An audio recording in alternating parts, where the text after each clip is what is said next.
There we are. It's all yours, gentlemen. Okay. Hello, everybody. This is McCulloch.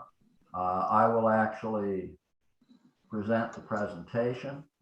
And I really want to thank Norm Priebe for the photos and his help in putting this together. He is local to the country. I am not. And I know Norm's out there. Norm, do you have any comments you want to add before we start?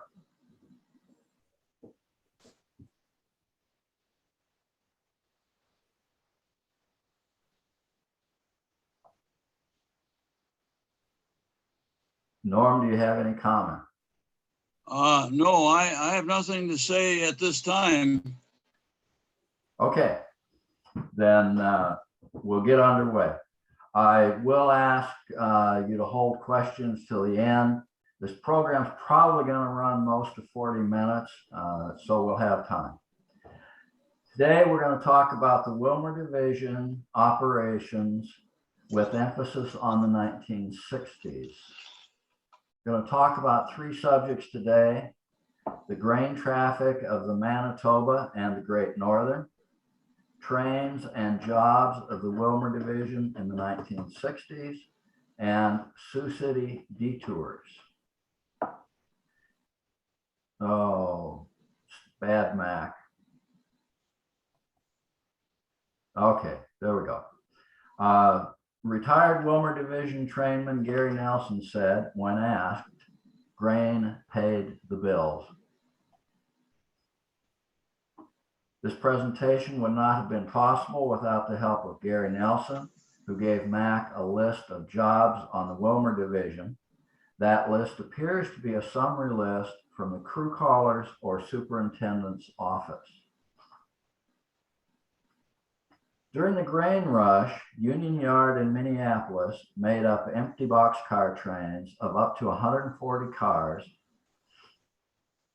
for Willmar, Breckenridge, Grand Forks, Minot, Williston, and Havre. Gary recalls working a Minot box train of 125 cars with one SD45 that ran at track speed from Willmar to Breckenridge. That tells you that was a very nice piece of railroad. Long, fast trains of empty boxcars were the way to get what the company really wanted: grain drags, exemplified here by extra 2186 East at Kent, Minnesota, which is between Moorhead and Breckenridge. The 2186 is an oil-burning Q2 210-2, one of 15 rebuilt from Class P1 mountain engines in 1928. You'll recall Father Dale mentioned rebuilding of those locomotives. Well, this is what they became. The fireman has his oil valve wide open. He knows the throttle is wide open and the Johnson bar is down in the corner to maximize steam emission. So for the moment, he can just sit and watch the world roll slowly by. The business of milling wheat into flour was established in Minneapolis before the Civil War. The main line of the St. Paul and Pacific reached Willmar in 1870 and Breckenridge in October of 1871, linking the wheat lands west of Willmar to the millers of Minneapolis. The St. Paul and Pacific's main line through Willmar and the branch line through St. Cloud were both located in Minnesota's wheat belt. By 1873, Willmar was the leading wheat shipping point on the railroad. In 1880, with the west end of the Manitoba in the Red River Valley, Hill stated that the Manitoba was bringing 70 carloads of wheat per day into Minneapolis. Each of those 70, whoops, wrong way. Each of those 70 cars had a capacity of 20,000 pounds or 330 bushels of wheat. By the mid-1980s, new cars had a capacity of 40,000 pounds or 660 bushels of wheat.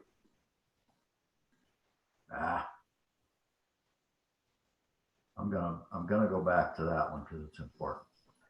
The Manitoba got to Duluth in 1881 through joint ownership of the St. Paul and Duluth. Duluth, at the head of the lakes, offered an alternative outlet for wheat that originated on the Great Northern. From St. Paul to Buffalo, New York, the all-rail route was 1,390 miles, as shown on the slide. The combined rail lake route was 150 miles from St. Paul to Duluth, and the lake portion was 1,055 for a total of 1,205 miles, a savings of 195 miles, and lake costs per mile were lower than rail costs. And they were certainly enough spread to absorb the elevator throughput charge that would have applied at Duluth. A Manitoba subsidiary, the Eastern Railway of Minnesota, There you go. was completed from Hinckley to Superior in 1888 on a far better line than the St. Paul and Duluth. This allowed the Manitoba to sell its interest in that line, which ultimately returned to the Northern Pacific fold. From 1888 on, the Manitoba's lake port was Superior, not Duluth. 3 cutoff lines shortened GN grain routes to Superior. In 1882, the Manitoba opened a cutoff between St. Cloud and Hinckley on the St. Paul and Duluth. And you can see the label with the date. In 1886, a new line between Willmar and St. Cloud created a cutoff for grain from west and south of Willmar to Superior. The Foston cutoff of 1898 shortened the route from the Grand Forks area to Superior by over 100 miles. Now, this line with regard to the Foston cutoff may be a little bit misleading because the final piece that was called the Foston cutoff was only on the range of 40 or 50 miles. The rest of that route already existed.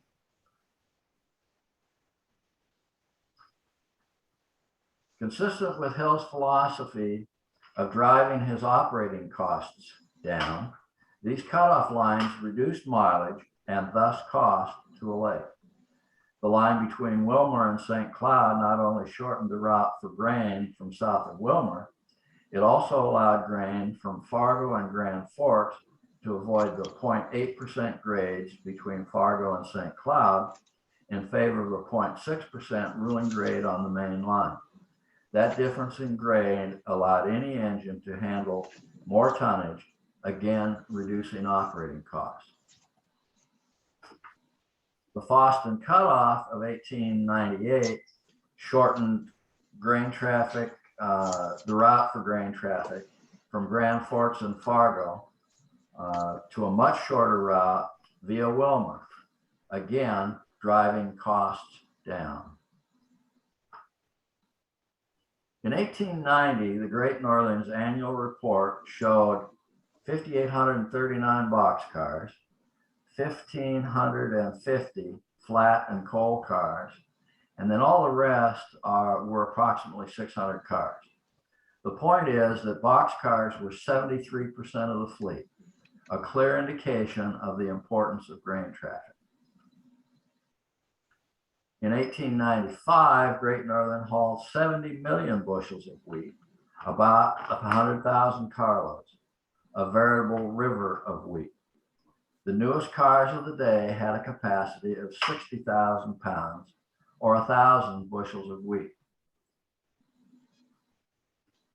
By 1910, Willmar had an extensive yard to support the many local trains that originated and terminated there.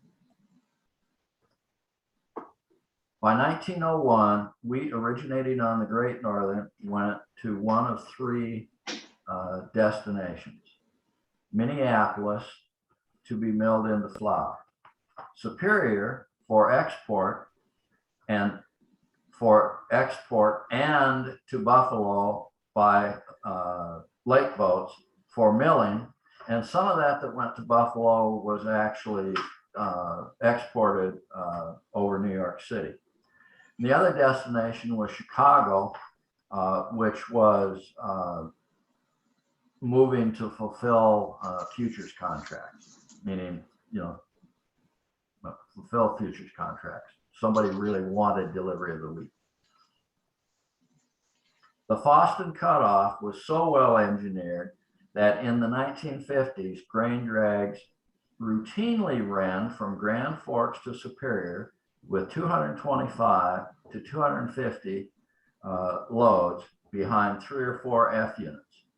A 250-car grain train was 20,000 trailing tons, which was huge for the 1950s. This 1961 photo shows a grain extra east of Cass Lake. And a 20,000-ton train today is pretty respectable. Okay. In country elevators, these are the ones you see out alongside the railroad. They provide both transfer and storage services. The wheat traffic was strongly seasonal, still is, beginning in August and continuing through November. In 1886, for example, the Manitoba moved half of its tonnage in 90 days. To the extent farmers held their grain in hopes of higher rates, the peak demand for cars at harvest was reduced a bit.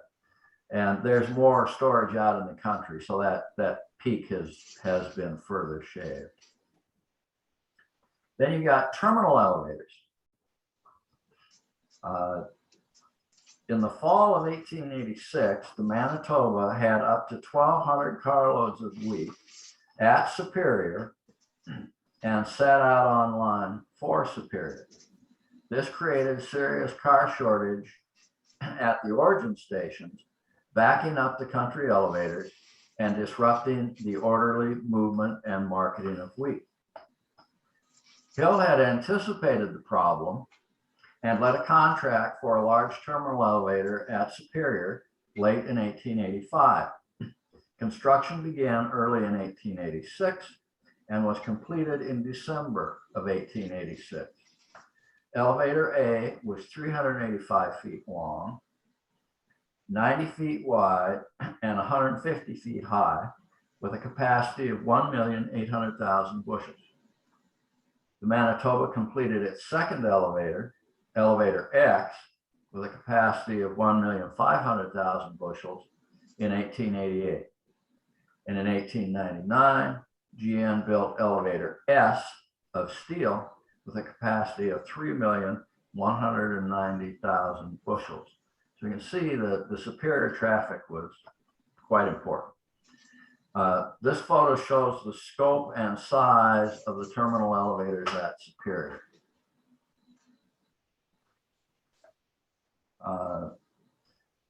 Gary Nelson provided a list of freight and mixed train jobs covered by Willmar Division crews.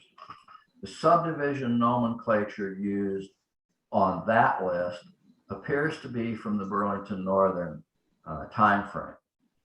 We will use the subdivision names from the Great Northern Employee Timetable number 121, effective May 23, 1965. Okay, take a look at this map. Willmar crews covered the main line west to Breckenridge and east to Minneapolis. Willmar to St. Cloud, and the OCO line to Minneapolis. The Hutchison branch and the Browns Valley branch. The branches to Huron and Aberdeen, South Dakota, and between Rutland and Forbes, North Dakota, plus the former Watertown and Sioux Falls, connecting those 2 points. and the lines from Willmar to Sioux City, Iowa, and to Sioux Falls and Yankton, South Dakota. The main line between Minneapolis and Breckenridge saw these long-established trains. Number 401, which was a time freight daily that generally operated in 2 sections. Number 402, time freight daily eastward daily in 2 sections. Number 409, time freight daily. Number 438, time freight daily except Monday. And on Monday, 438's train was consolidated with number 406 and operated by St. Cloud. Between Minneapolis and Breckenridge, employee timetables of the mid-1950s showed several second-class trains. Numbers 490, 492, and 494 eastward daily, and number 491 and 493 westward daily. And I've got a comment, we're not quite certain how real those trains were. They may have been kind of dummy schedules set up that the dispatcher, may or may not use on any particular day. That was certainly the case on the west end at this time. I'm not a certain. comment on that. Comment. If I may interrupt, some days they'd use it and some days they wouldn't. It was flexible that way. Yeah, and that doesn't surprise me at all. Doesn't surprise me at all. Okay, moving on. Here we have a nice photo of, on June 19, 1960, brand new GP20 number 2001 is eastward at Lyndale Junction with train number 402. Also in June of 1960, brand new GP20 number 2005 is westward at Lyndale Junction with train number 401. FT units 405 A, B, C, and D are rolling number 401's train through Wayzata in 1960. In 1963, Great Northern changed its train numbers to match those of the Burlington.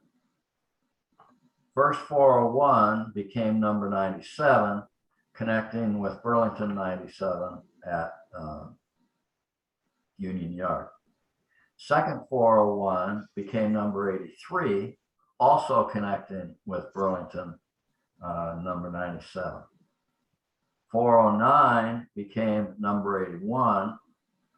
First 402 became number 82, connecting with Burlington number 82. And second 402 became number 88, also connecting with Burlington number 82. The 490 series trains disappeared from the timetable at about the same time.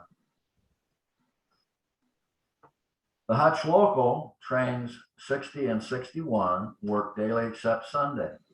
Number 61 leaves Union Yard at 7:45 a.m., arrives Wayzata 14 miles away at 8:23, and sets out West Shorts there for number 571 to pick up.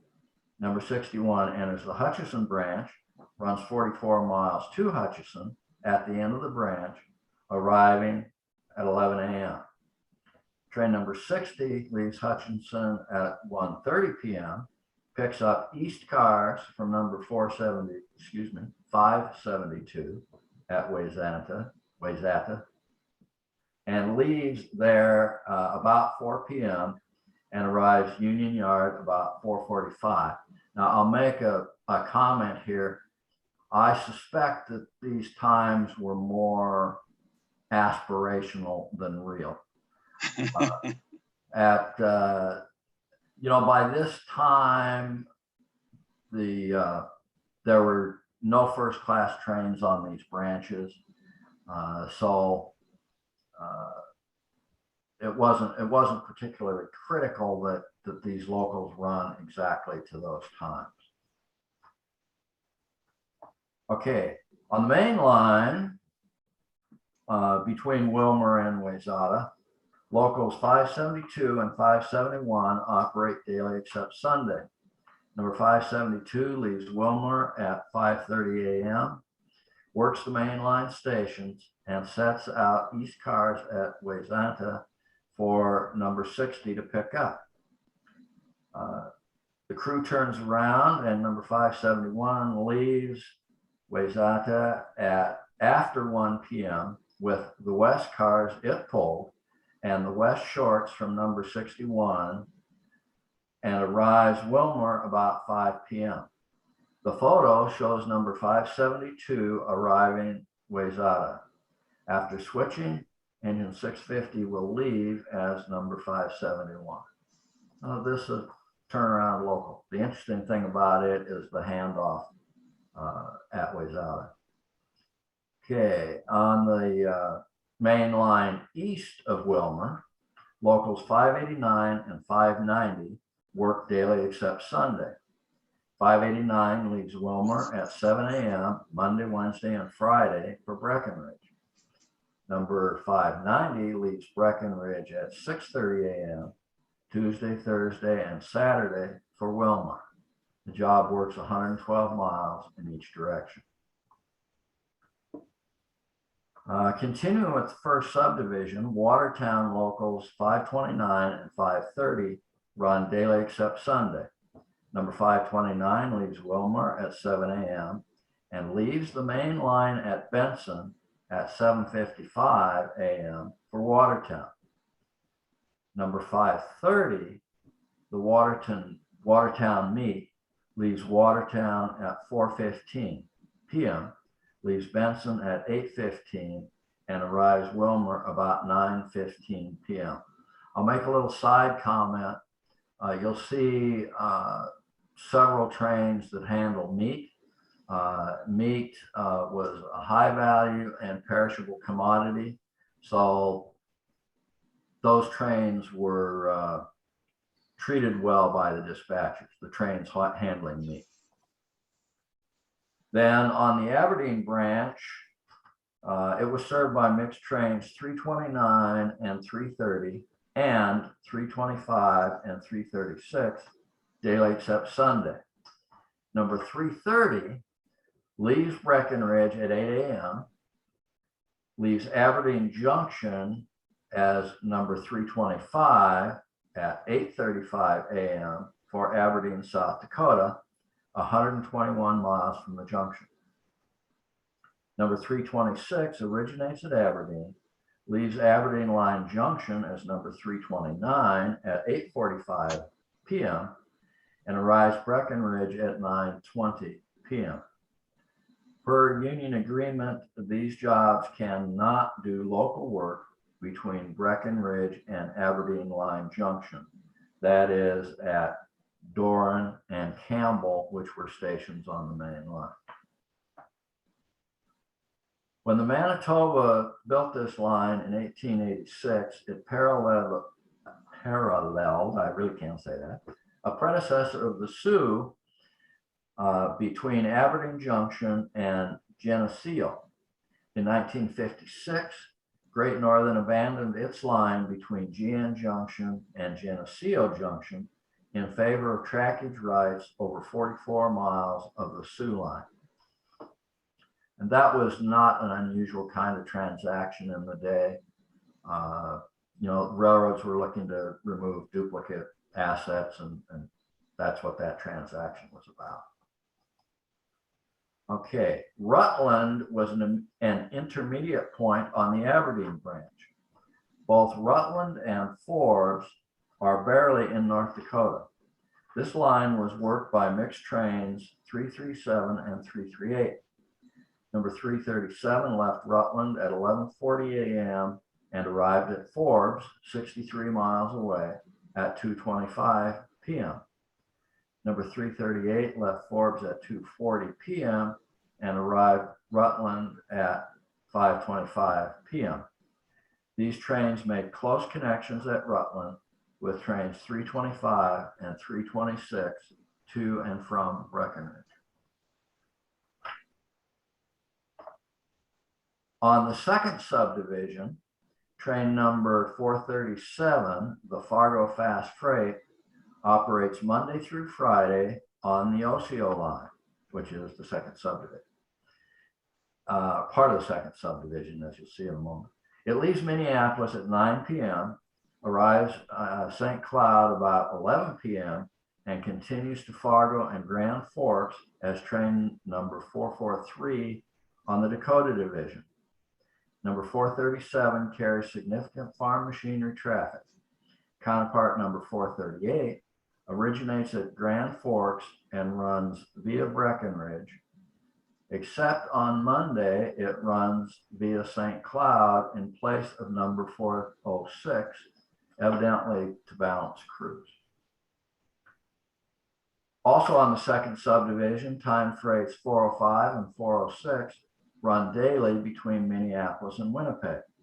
Number 405 leaves Minneapolis at 1:10 p.m., arrives St. Cloud at 3 p.m., sets out a block of Fargo cars at Barnesville, and continues to Winnipeg. Number 405 also carries significant farm machinery traffic. Number 405 arrives St. Cloud about 1 p.m. and leaves for Union Yard about 3 a.m.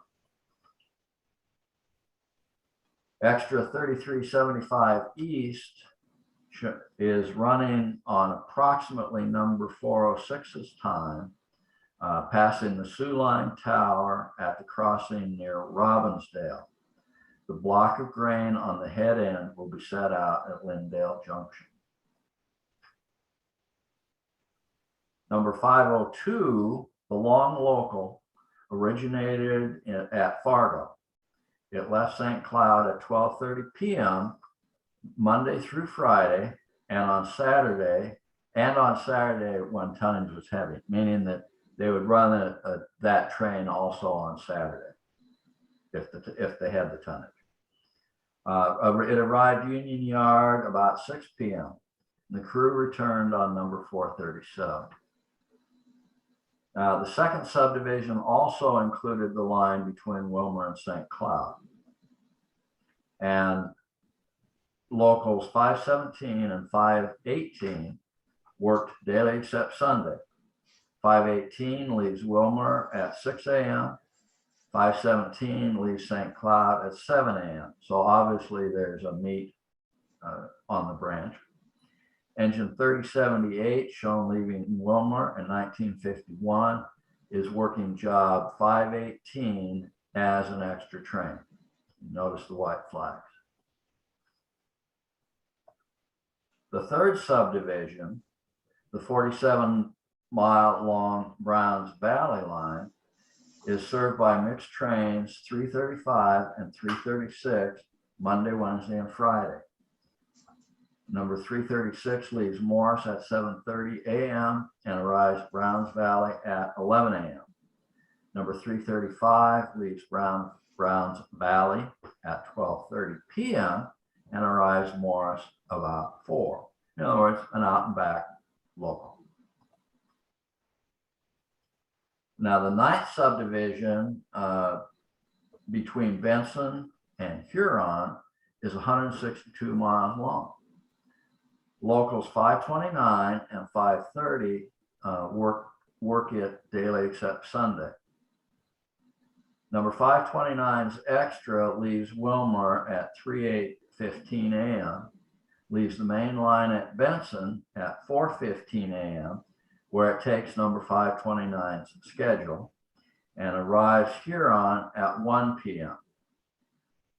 Number 530 leaves Huron at 10 a.m., arrives Benson at 4:30 p.m., and continues to Willmar as an extra. On the 10th subdivision, the former Watertown and Sioux Falls Railway, no schedule is shown in Employee Timetable 121. But in 1958, local number 266 leaves Sioux Falls at 6 a.m. Monday, Wednesday, and Friday, and arrives Watertown at 1 p.m. Local number 265 leaves Watertown at 7 a.m. Tuesday, Thursday, Saturday, and arrives Sioux Falls 1:15 p.m. Now let's talk about the 5th subdivision. 5th subdivision extends from Willmar through Garrettson to Sioux Falls, 223 miles. The crew change point was moved 15.6 miles south from Island, which I probably massacred the pronunciation of, to Garrettson, you see at the junction, sometime between February 1947 and June of 1950. The line to Sioux Falls was built as the proprietary Willmar and Sioux Falls in 1888. And the line from Garrettson to Sioux City, Iowa was built as the independent Sioux City and Northern in 1889. On the 5th subdivision, trains 419 and 420 were the daily time frames. Number 419 leaves Willmar at 9:30 a.m., leaves Garrettson at 1:10 p.m., and arrives Sioux City at 3:40 p.m. Number 419 sets out for number 579 at Garrettson. Number 420 leaves Sioux City at 2 p.m., Garrettson at 4:45 p.m., and arrives Willmar at 8:35 p.m. Number 420 receives from number 580 at Garrettson. Number 420's train has meet for Minneapolis, and that would have come out of the Sioux Falls area. Traffic from number 420 moved from Willmar to Minneapolis either as a pickup or as an extra, but always with minimal delay because of the meat traffic involved. This is number 420 at Hinton, Iowa, the first station east of Sioux City. The 5th subdivision hosts a pair of daylight locals, number 575 and 576, Monday through Friday, between Willmar and Garrettson. Number 576 leaves Willmar at 6:30 a.m. and number 576 leaves Garrettson at 6 a.m. So they're both out at the same time in the daylight. Here we see 5th subdivision time frames 417 and 418 were established not later than September 1951, since they appear in employee timetable number 75 of that date. Trains 419 and 420 also existed at that time. Trains 417 and 418 were discontinued not later than May of 1961. Here, engine 257 on train 417 meets engine 3052 on train 576 at Marshall. The head brakeman is about to drop off engine 257 to set out one or more loaded reefers from the head end. A year and 4 months after the previous photo, new GP7s have taken over. Engine 642 is local train 576, and engine 644 on the main track is train 417. They are meeting at Marshall, 63 miles west of Willmar. Between Sioux Falls and Sioux City, the 5th and 6th subdivisions, two subdivisions, between Sioux Falls and Sioux City via Garrettson hosted 2 jobs, each of which had 2 schedules or covered 2 schedules. Number 578 leaves Sioux City at 5 p.m. daily except Sunday. Does local work to Garrettson, arriving there about 11:30. The crew, power, and caboose continue to Sioux Falls as number 579, which leaves Garrettson at 12:01 a.m. and does local work to Sioux Falls, and that crew will return the next day. Then on the same territory, we have trains number 580 and 577. Number 580 leaves Sioux Falls at 4 p.m. daily except Sunday with meat. Arrives Garrettson at 4:40 p.m. Sets out the meat for number 420. Crew, power, and caboose continue to Sioux City as number 577, leaving Garrettson at 7 with meat for the Burlington at Sioux City. In other words, some of that meat out of Sioux Falls went to Sioux City. That traffic interchanged with the Burlington preferentially in competition with the IC, which also served Sioux City. Dispatchers treat number 577 as a hot train due to the meat. Number 577 arrives Sioux City at 10:30. I think it's safe to assume that there was a connection with the Burlington at Sioux City on fairly short time. On Sunday only, a Garrettson turn from Sioux Falls takes cars on hand to Garrettson for number 420 and returns with empty reefer cars for meat loading.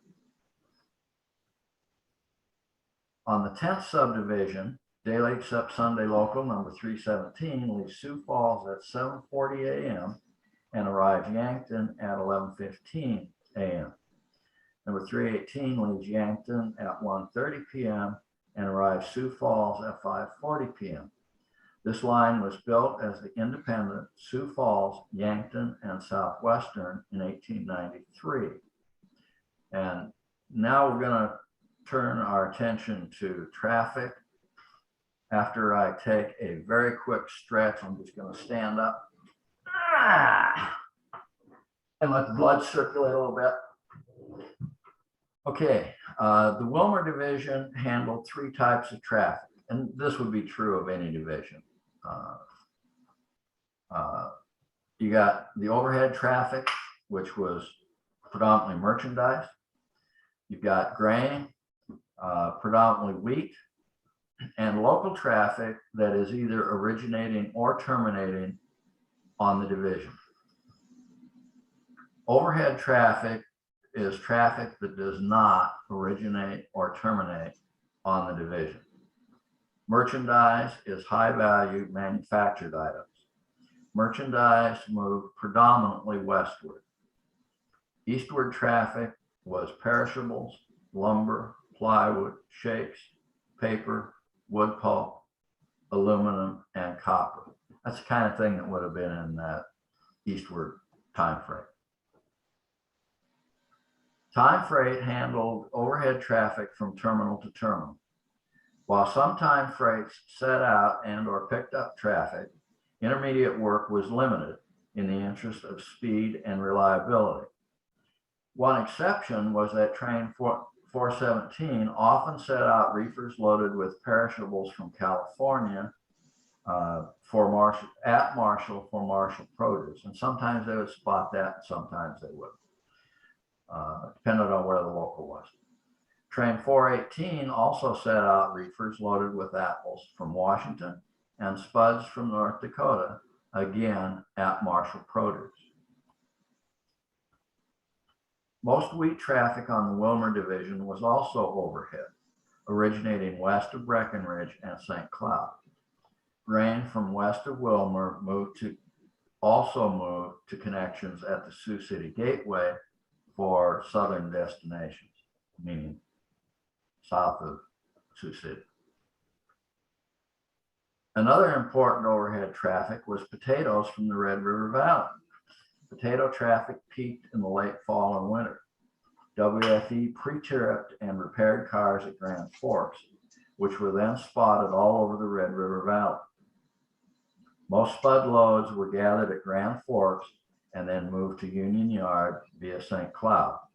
There were days when both number 406 and number 502, that long local, ran in sections to move the spud track.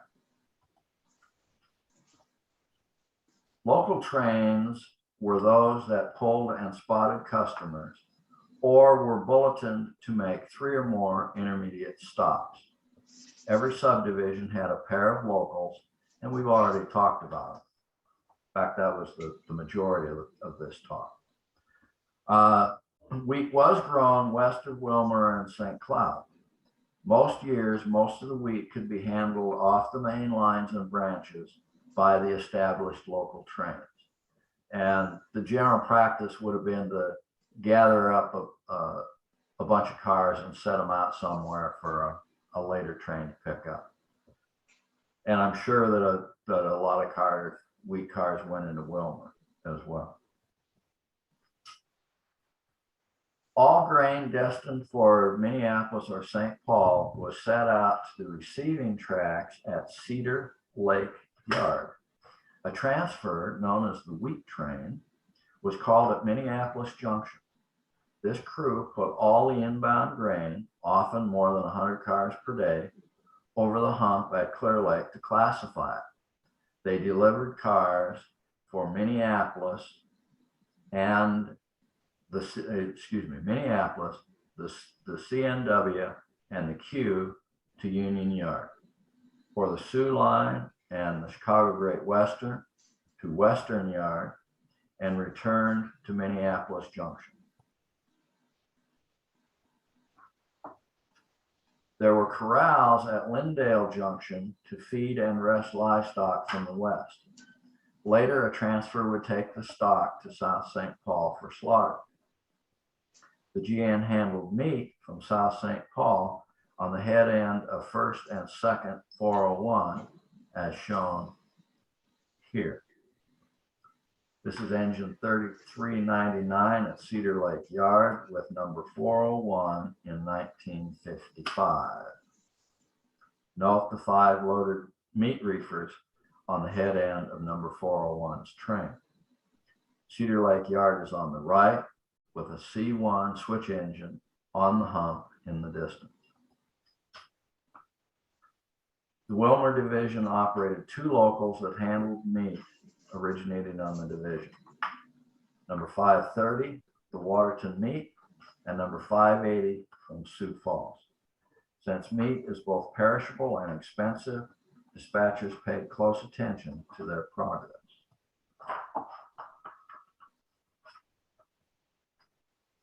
Local traffic originating geographic south, which was railroad west, of Willmar included potatoes, corn, and flax, which moved eastward from Willmar on the main line.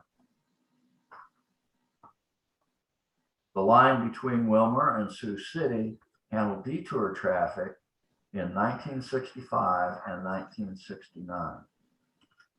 Due to flooding on the Mississippi River, all Burlington traffic to and from St. Paul was detoured over Sioux City, as was all Rock Island traffic to and from the Twin Cities. Detour power ran through, and GN usually added its own power to these trains to surmount the several grades of 0.6% in both directions. Great Northern also added operators at all available stations to provide 24-hour coverage and ran the line under manual block system rules. That's for the duration of the detour. Traffic averaged about 24 trains a day, which, as you can see, was a lot more than usual.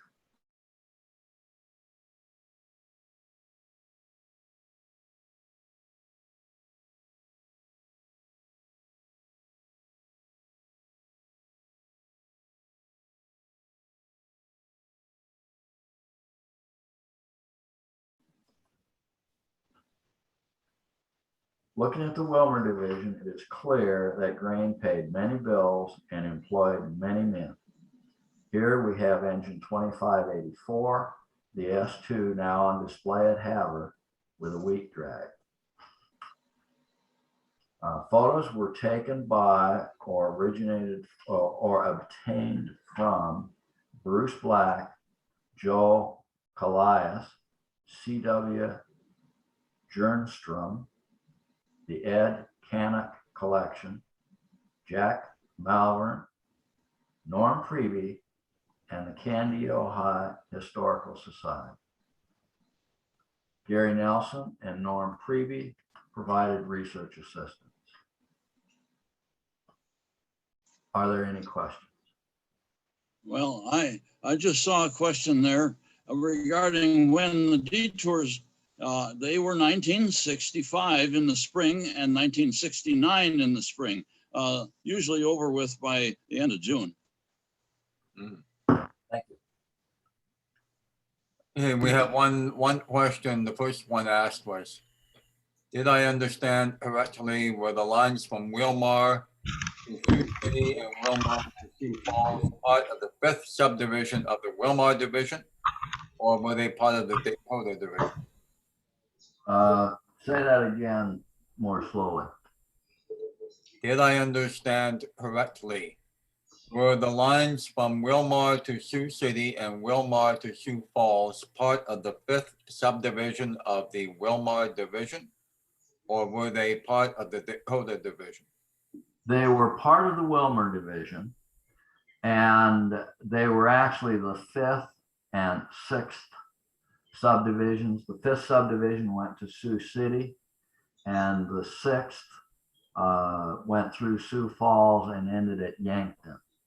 Now that's as of the particular timetable that we were talking about. Right. Okay. But yeah, they were clearly tributary to Willmar, and I suspect they were always part of the Willmar division. And we have one comment about a great photo. That's Marshall, Minnesota, isn't it? I would assume that's a yes.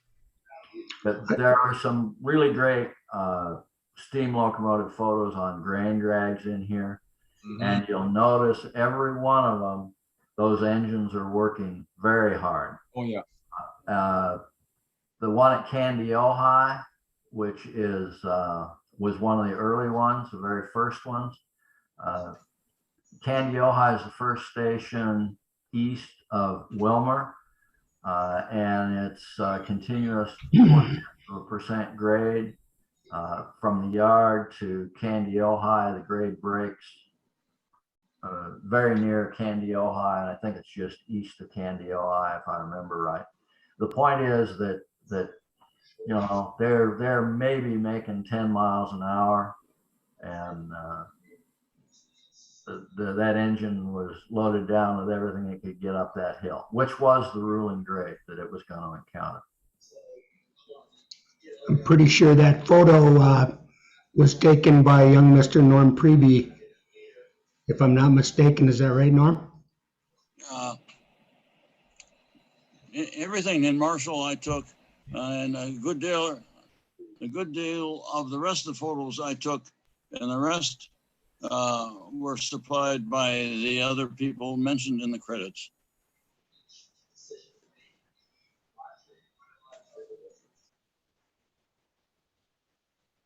Hey, John, what is that picture in your background there? That's a picture of the Milwaukee Road Depot, the refurbished one. I forget the number. And it's going somewhere between the Minneapolis Junction area where they store it, and it was going to Gibbon, Minnesota, on the Twin Cities and Western. That's about 3 or 4 years ago. Okay. It's got a beautiful string of refurbished Milwaukee Road and other cars behind it, including a Skytop lounge car as the very last car. Very good. Thank you. All right. Are there any more questions? I'd like to raise a question for all you experts. It's on the same topic, but I'd like to consult about something if I could. Go ahead. There's a picture that we have at the Lyon County, Minnesota Historical Society on the window of our building, and Ben Rignalda, did I say that right? Has provided a high definition image of that postcard, and it shows the Marshall Depot sometime between 1915 and 1921. and it shows a locomotive that Norm and Mac you had in your book, and that book is really a treasure. We did some research on that particular locomotive using your book. But I'm curious what the people who the people in the photo are. There's some railroad people, and I'm not a railroad employee, so I'm not sure if they're conductors or brakemen or the station agent. I know a lot of the people from doing research on who worked at that station. Could I share my screen and just see if you guys have any ideas? Sure, go ahead. Matt may have. Mac, I think you'll have to give me ability to share here. Yeah, you have the ability to share. Let's. Yeah, I'll stop my share. That'll get Okay. me out of the way. All right, now go ahead. Okay, hang on one second. Let me. Okay.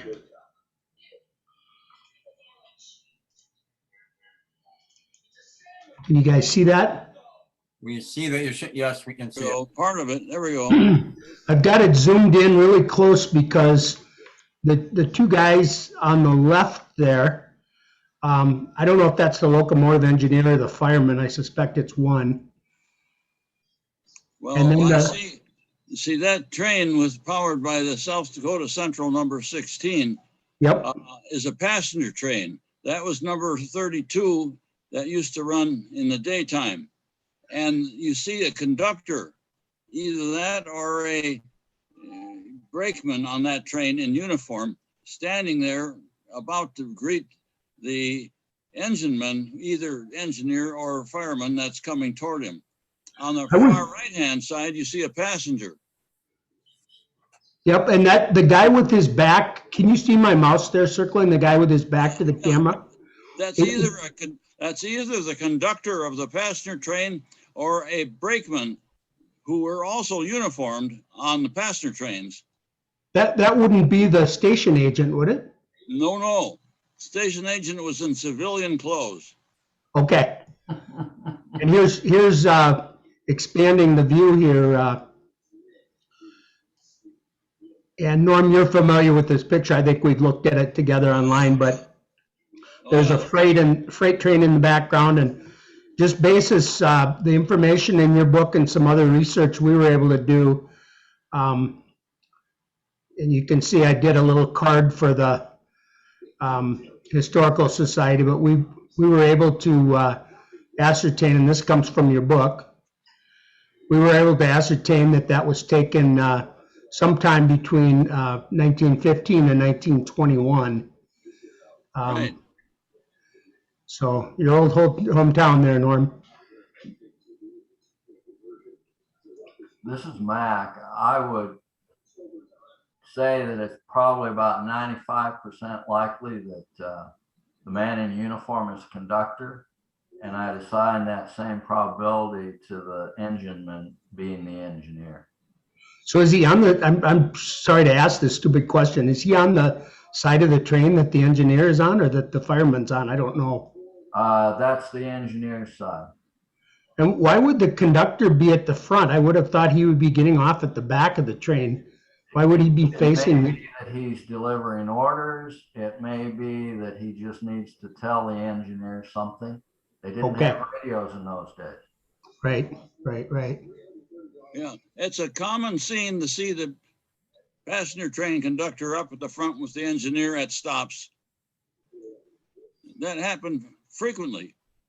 They communicated that way. Conductor's in charge. Yep. The engineer runs the engine, but the conductor's in charge. Yep. Well, that's pretty cool. I appreciate you guys' insights on that. Before you leave that picture, there's something else interesting going on, and that's that freight train.